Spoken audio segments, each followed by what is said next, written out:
We made an unbelievable mistake in the last 6 months. In fact, I've done a lot of research on this. The lockdowns will go down as one of the worst decisions ever made in the history of our country, bar none.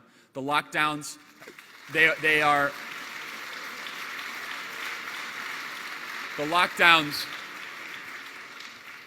we need to say it so it'll never happen again.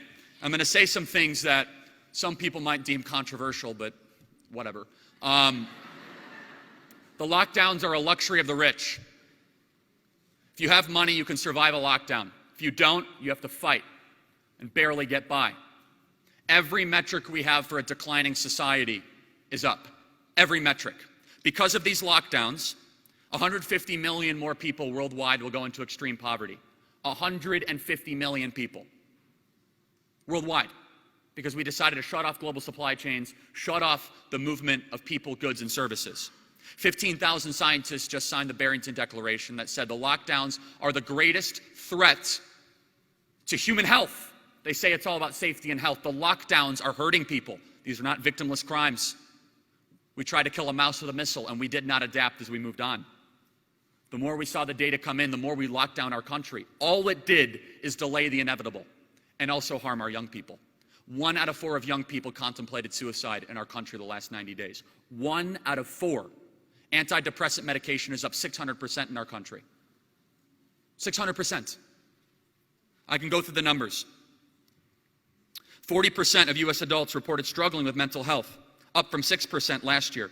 U.S. Army suicides have increased 30% during the pandemic compared to 2019. The CDC, because of concerns about the Chinese coronavirus, estimated 41% of U.S. adults had delayed urgent medical care. They didn't want to go to the hospital. They thought they were going to get hurt. How about small businesses? Yelp, which all of you have used, say that 60% of their restaurants on their app will never reopen. 60%. Who owns small businesses? Who owns these restaurants? All of you guys out here. You guys know how hard it is. You have to deal with the city, the local, the county government, convince people to come back in. The backbone of the American entrepreneurial experiment are middle-class people taking a small risk that have 5 to 10 employees, and we crushed them. And what happened to the ruling class in this country?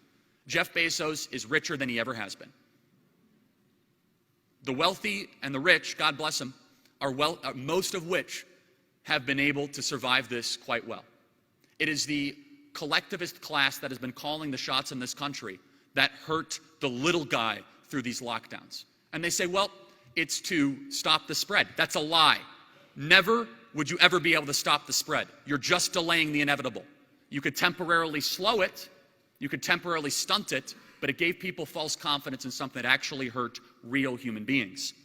And how about our generation? As I mentioned, 52% of my generation is now living at home with their parents, up from 37% last year. 52%. Again, I'm not trying to attack people that are living at home with their parents. Some people have no choice. They have no financial choice. So we have a generation that the average student loan debt per borrower is $31,000 per borrower, that then graduates college with very little to any skill, most times. And I'm happy to build out the whole college issue, to then enter a country where we tell them, just go work harder. Go work harder. Oh, I'm sorry, we shut down the country the last 9 months. And what we are playing with right now in Western society, if we do not fully reopen our economies and fully reopen our schools, will be irreparable damage to the backbone of our republic that will only give license to a socialist demagogue to get power.